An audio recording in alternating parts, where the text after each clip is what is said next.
Any introduction? No? Okay. Hi, my name is Klaus Majewski. I work for Stonesoft, and I'm talking you a little bit something that Mikko mentioned, that when you have governments and military breaking in, I'm actually showing you some of the techniques they might use. Of course, we don't know. But it is a backdoor technique that actually goes through all the network security devices. So basically, if you're doing hacking and you're worried about bypassing firewalls and IPS systems, you can do it with this, and then you have to do your own exploits to actually exploit the devices. So I start with a small presentation about what we think happened, and then I will show you a real-life demo with real devices and show how it actually works, and then you can ask questions. So let's see how it worked. We start from far away. A little bit about the security.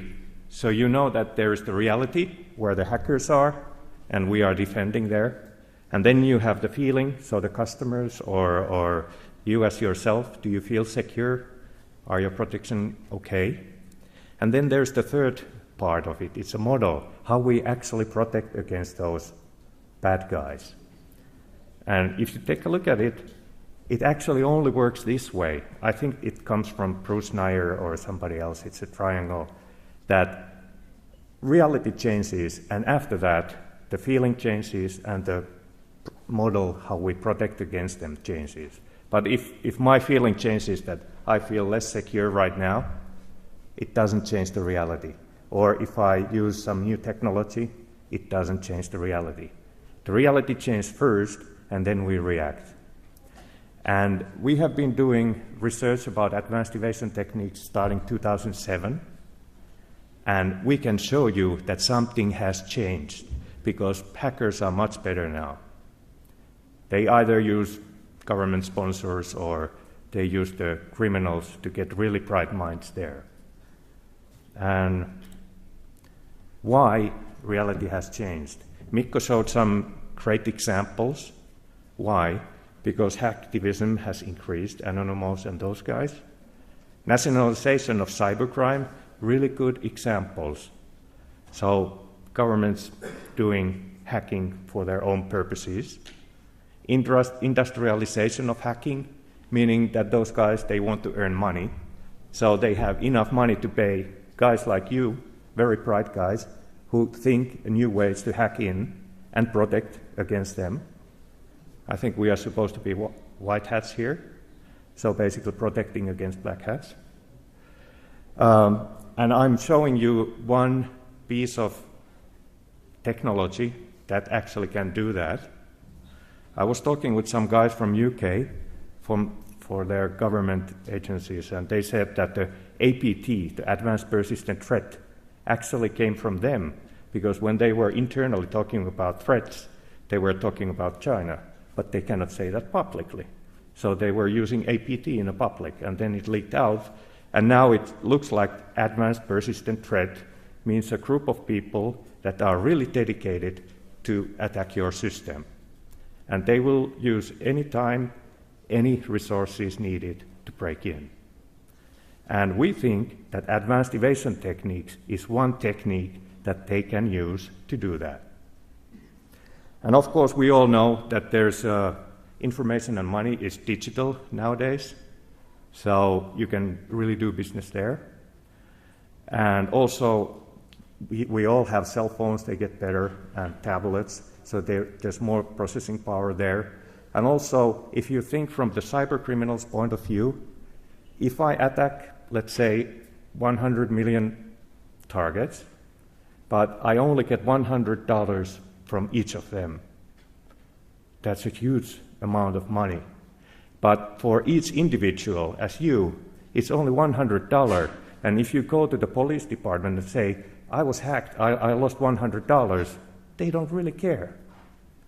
And even worse, even if you take it to the court and say that I lost $100, I want to prosecute those guys who actually did it, there is no good international law that allows you to do that if the hackers came from Romania or Russia or some other country where the laws are a little bit different than maybe in Europe. So it's a very lucrative place for the cybercriminals to go. First, easy to make money, you won't get catched. Even if you get catched, you won't be prosecuted. So why to do criminal things in the physical world? This is from the last year, so you notice that the hackers are not doing very simple hacks anymore. Basically, they do in a two-phase. If you remember the RSA hack, so they got all the knowledge of the secure ID keys. They used that information to go into the Lockheed Martin, another defense contractor. So it wasn't a simple thing to do. It required a lot of thinking, and they were quite successfully doing that. And Stuxnet and Duku, I won't go into that, but similar kind of stuff. And a lot of people were asking that, am I a target? We go into the Advanced Evasion Techniques in a while. So is this something that somebody's targeting me? If you are a really small company, no problem, they won't target you. If you are in a high-tech media retail, industrial manufacturing, probably not, unless you have really good IP, so intellectual property. But if you are in a government, defense, banking, critical infrastructure, running like the electrical grid here in France, yeah, you will probably face some of the advanced evasion techniques sooner or later. And from the commercial point of view, you can say that security vendors have been doing better every year, so the defense goes higher. But something happened last year because the hackers are much better now. So something was there that they found out, and they are able to hack into a lot of places where you shouldn't be able to hack. And those sitting ducks are either you as a customers or we as a security vendors. We should do something. Okay, and now to the technology part.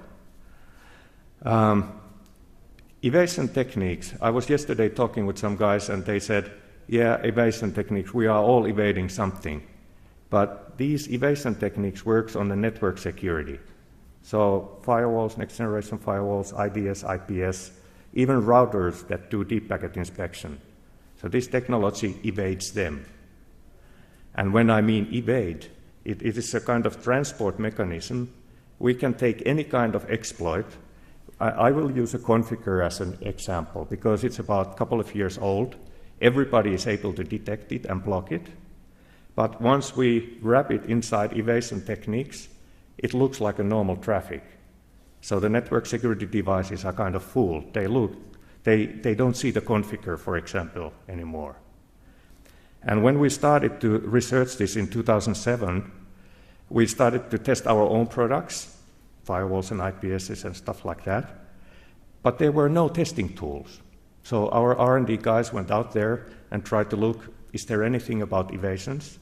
And 1998, there was a university paper about evasions.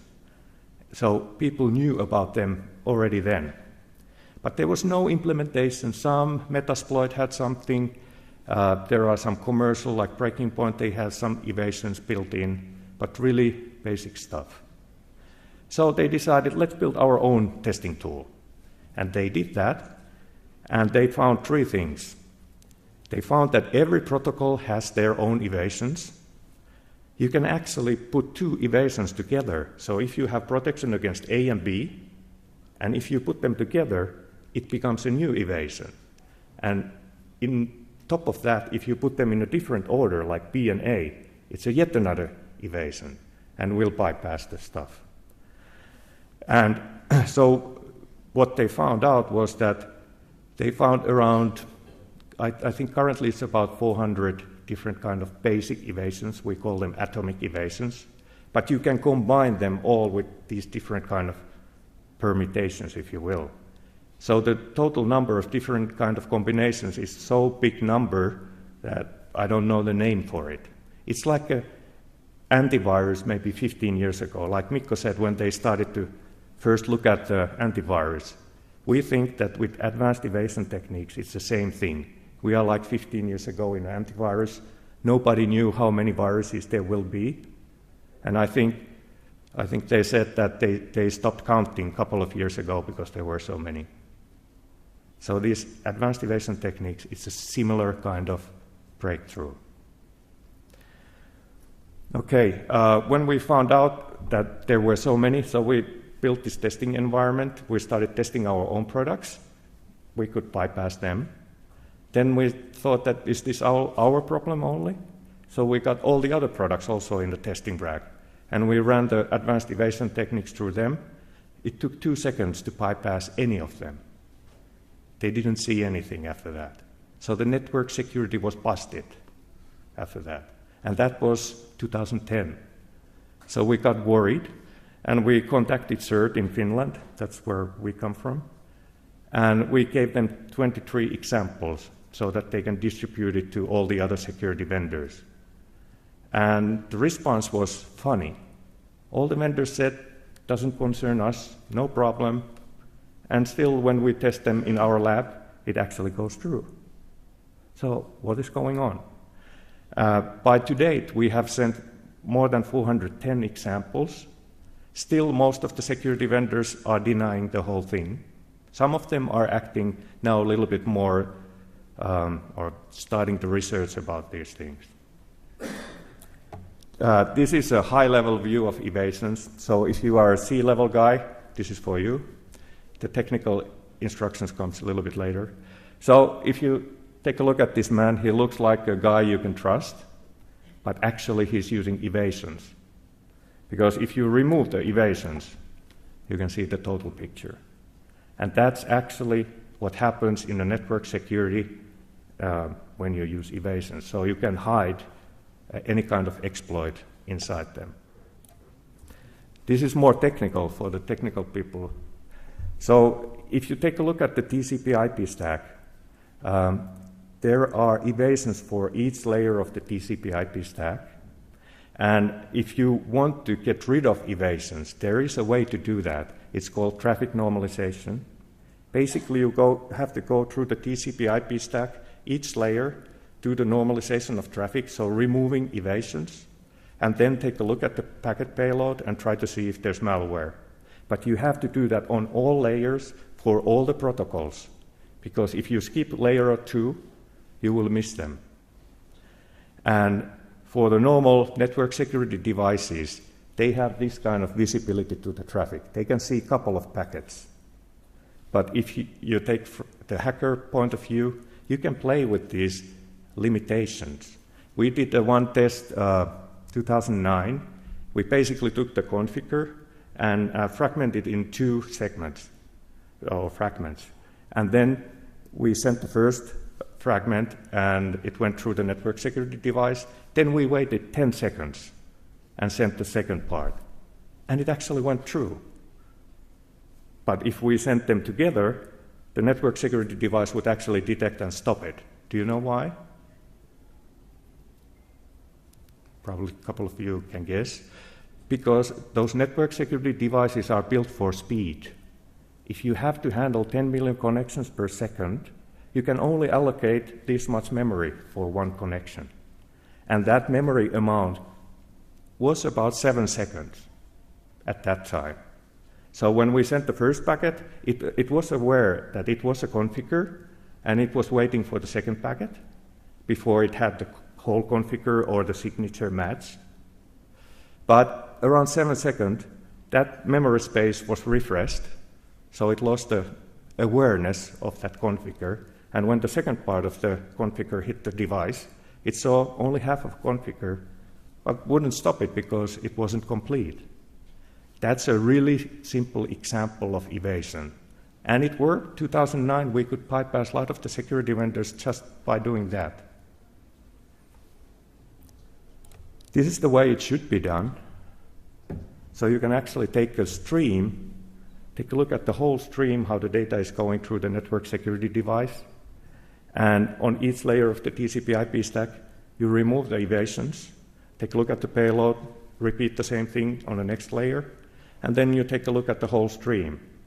And if you find malware there, you stop it. If you don't, just let it go. This has two limitations because it requires more memory. All the 32-bit environments are kind of rubbish because they stop at the 4 gig with memory. If you do hardware acceleration, you have to do some low-level packet handling changes. And if you do that, you cannot do that actually in the hardware, or it would require some kind of BIOS update or similar kind of activity. So we think that the network security devices should be so dynamic that you can actually update and modify even the low-level packet handling as we continue to research and find new different kind of evasions. And why is this worrisome? Like in Mikko's presentation, you saw the Stuxnet and those centrifuges. The country where I come from, Finland, we have lots of paper factories, and we run them with industrial control systems.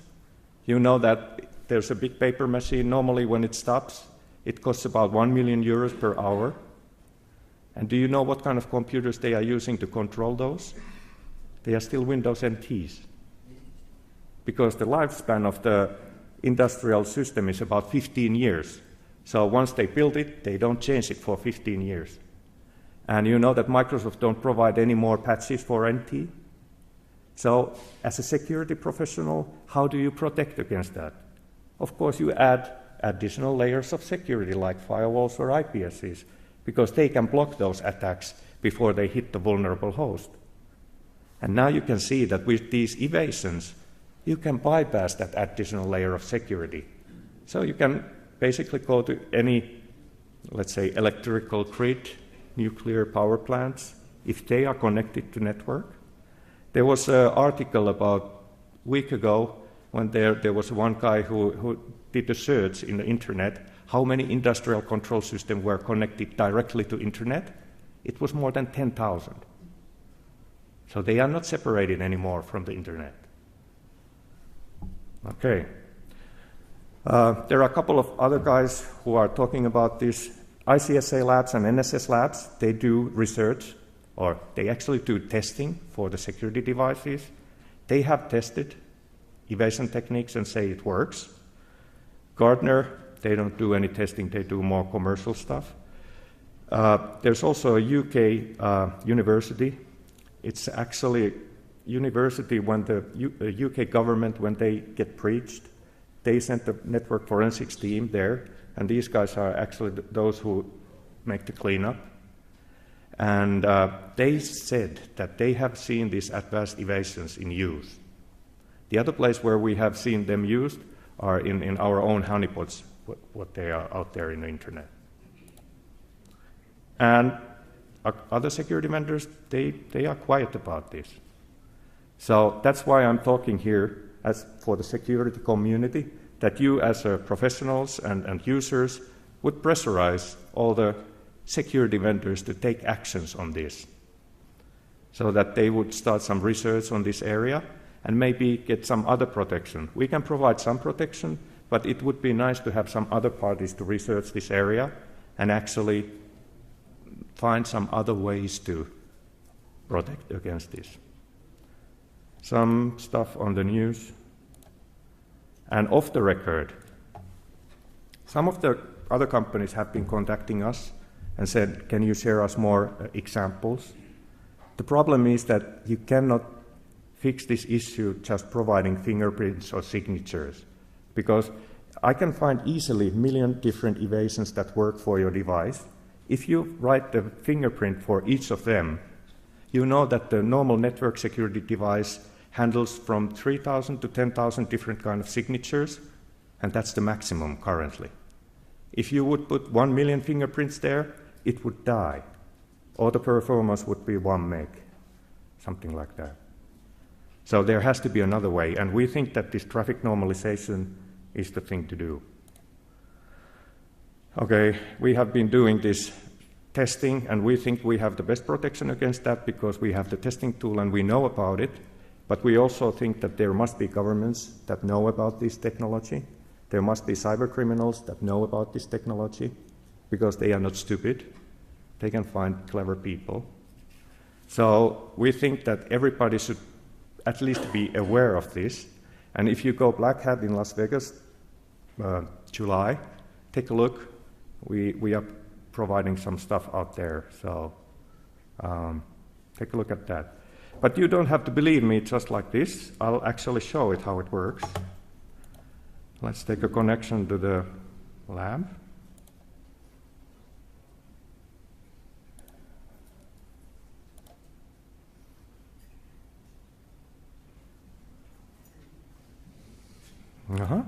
Do we have a network connectivity issue? Hope not.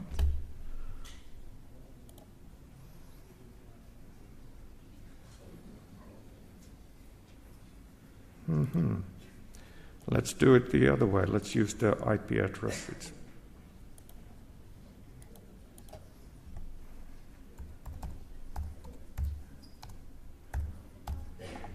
Let's cheat a little bit.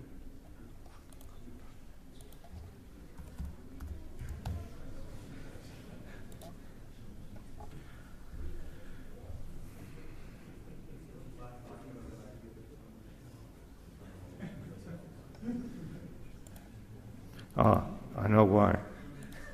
There was no connection, sorry.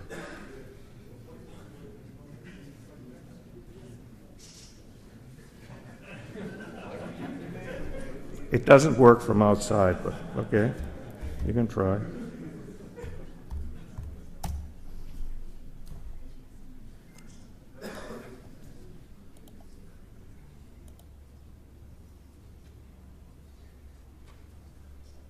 No, not that. Yeah, I know, I'm on the screen. If you like, I can do it this way too.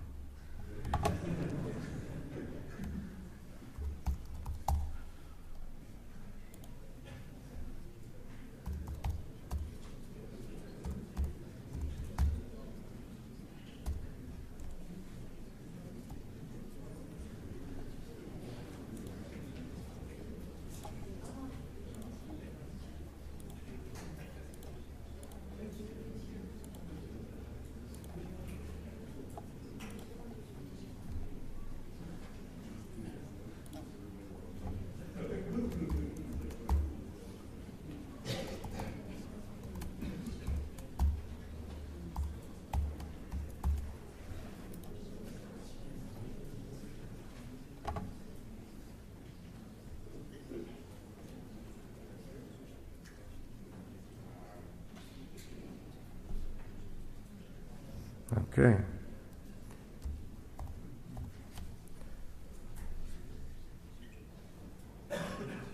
Okay, so we are in the lab environment, safe place. Let's put it that way.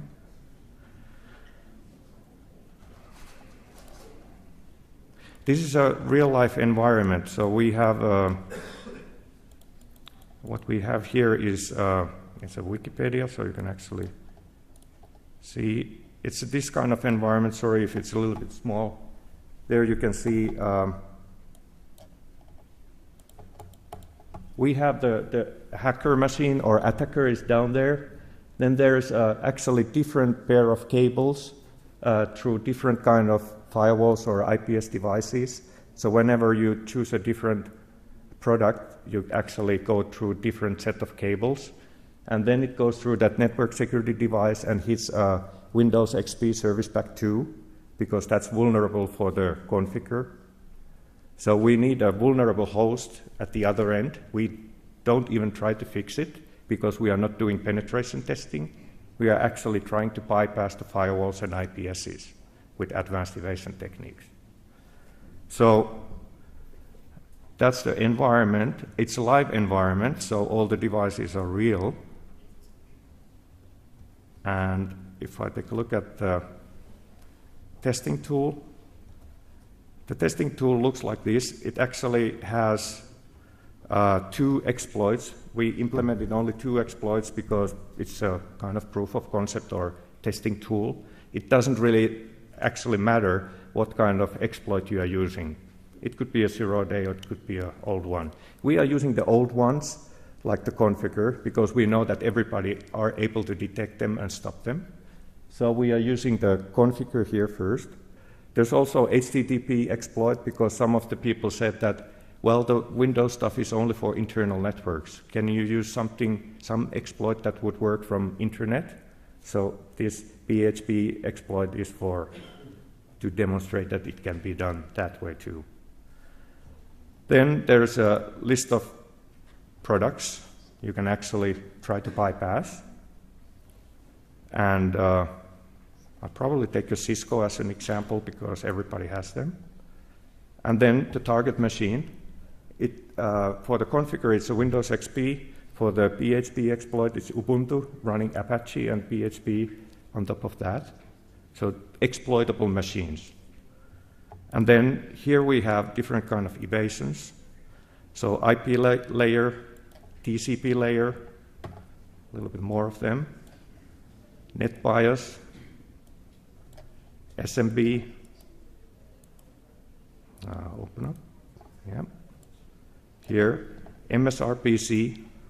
And why did we choose these Microsoft protocols? Because they are still on top of any search list. If you take a look at the statistics, automatic reports and stuff. So they are the mostly used exploits. Configure is still running free there. And let's make this small. So how we normally test this is that we are running first the configure without any evasions, so that we can actually see that the product is stopping them. Okay, we need the device also. So like I said, it's a real environment. We have to log in.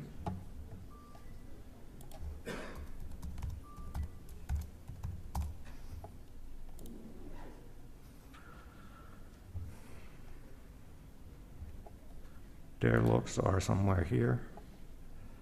So let's take a look. So there's the log screen. And then we go back. No?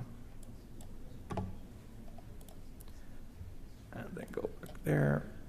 So we run the Predator. So first when we run it, it actually, the GUI is just a snappy GUI for the command line. It actually runs the command line. And then you can see here, no shell attack failed. So it means that somebody's blocking configure like it should. So let's do the refresh from the logs. So you can actually see Windows Server Service Remote Execute. So that's the configure when it actually tries to exploit the Windows XP. And remember the timestamp now. Let's see the UTC. If I can do it. So 8:46, whatever. And now, if we start using evasions, I take this as an example, MSRPC big endian. Basically what we do here, that you remember that difference between little endian and big endian, you read the bytes from left to right or right to left. So Microsoft actually implemented both ways. They were clever that way, but all the network security devices, most of them are using little endian byte encoding because 95% of the companies are using that.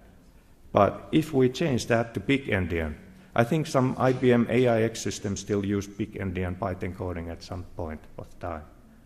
So we just do that kind of change, and then we run the same configure that was detected earlier, and now we got the shell.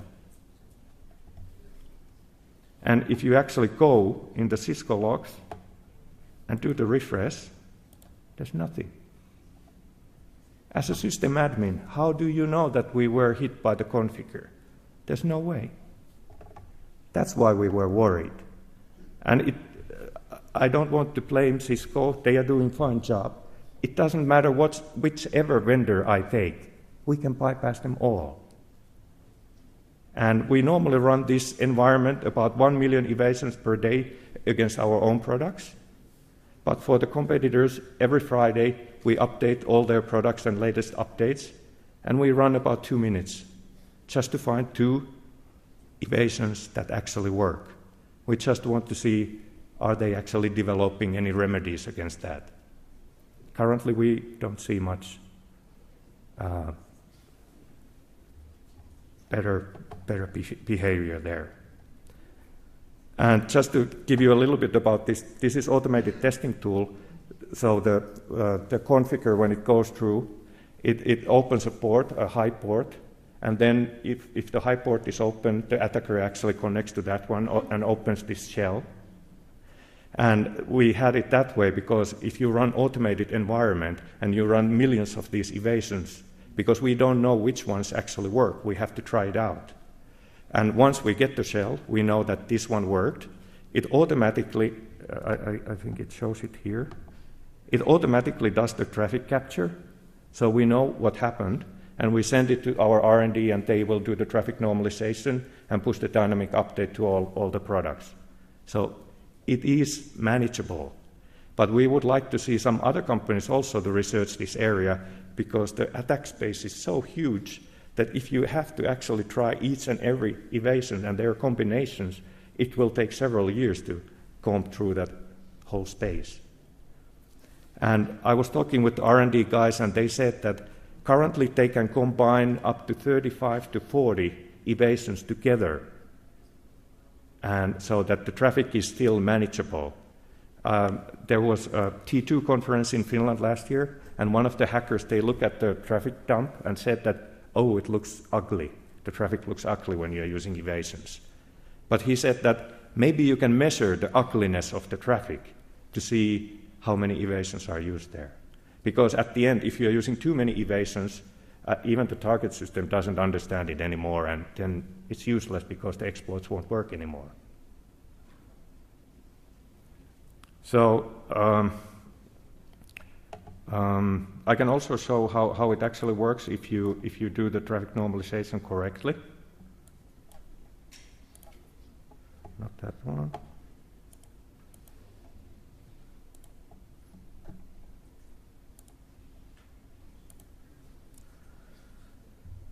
And while this is putting up, there is nothing wrong with evasions. So evasions like fragmentation, if you play with the fragmentations or different kind of flags, it's normal traffic in a network. So you cannot really stop all the evasions, because if you just stop all the evasions, you are also stopping normal traffic. So that's why the testing tool, actually, if you take a look, it has a false positive testing too. Because I have been dealing with some vendors, and if they shut down their whole IPS or firewall so that no traffic goes, of course, even the exploits won't work. So there's this tag. You can actually send clean payload. We are using Windows XP when it does the file sharing files. It's using actually the same commands that we are using, and then so we can send those as a clean traffic, and it should go through because it's legitimate traffic. If it goes through, then we add the configure there, and then the network security device should be able to stop it. And if it stops it, then we start playing with evasions. So it's a great testing tool in that way. We also saw that some people, they were doing something called banner grabbing.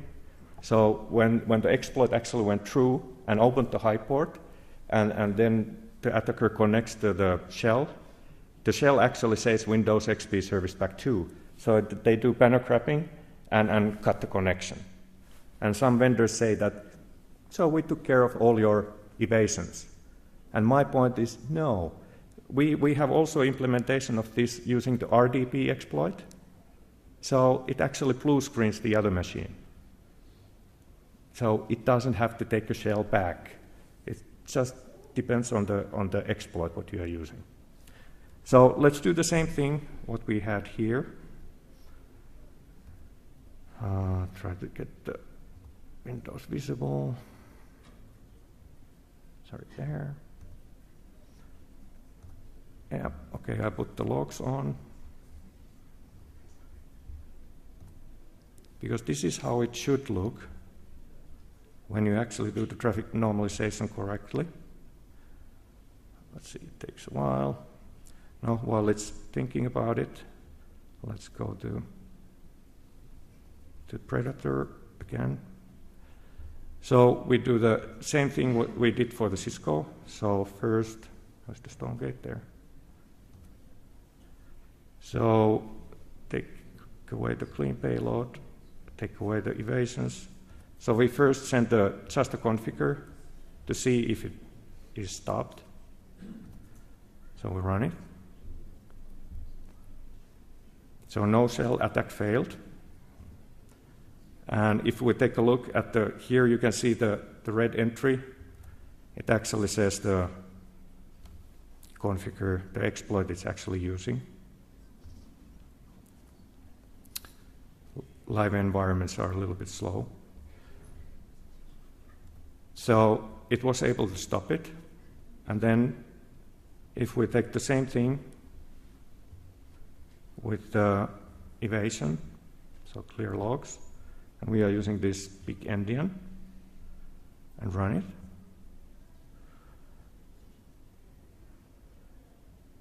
No shell. And if you take a look at the logs, you can actually see, it sees that the big endian byte order was used, so you can see that there was some evasion, but necessarily that's not the problem. But when it actually sees the Windows Server Service buffer overflow, that means configure was there and the connection has to be dropped. And in order to make this more effective, we can of course run it in a batch mode. So depending what kind of device you have, I have a small device here, 2 workers, how long, and it randomly tries different kind of evasions and runs them until one of them goes through, or you can let it run for a couple of days and see all the things that actually went through. So it's a very powerful thing. So it starts running and then it runs now for 1 minute. And every time, and if we take a look at the firewall logs, you can see there's a lot of stuff, different kind of stuff what it tries.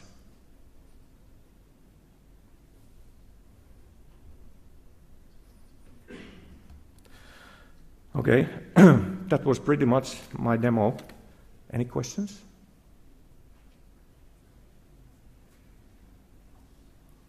So, like if I saw yesterday when I was talking with some other speakers, there are a lot of guys here that are doing exploits. This is not an exploit, this is a transport mechanism for an exploit, so that the exploit can penetrate all the network security defenses. And we think in a cyber warfare, they are using this kind of methods. So if you think you are safe, think again. Yes? What's your expectation on the implementation of these kind of techniques and tools like Metasploit? Yeah. The question was that can this kind of techniques be implemented in exploit tools like Metasploit? We actually thought about that, but we are a little bit afraid to do that because there is a possibility to do what we call advanced evasion proxy. So basically the idea, not implemented, idea is that if you have Metasploit or some other exploit generator, you run the traffic through the evasion proxy. So you have thousands of different exploits, millions of different evasions, combine them together. There's nothing you cannot break. We didn't want to do that because it's too good of, weapon or something like this. This is a testing environment. But yeah, idea is there. Any other? No? Okay, thank you very much.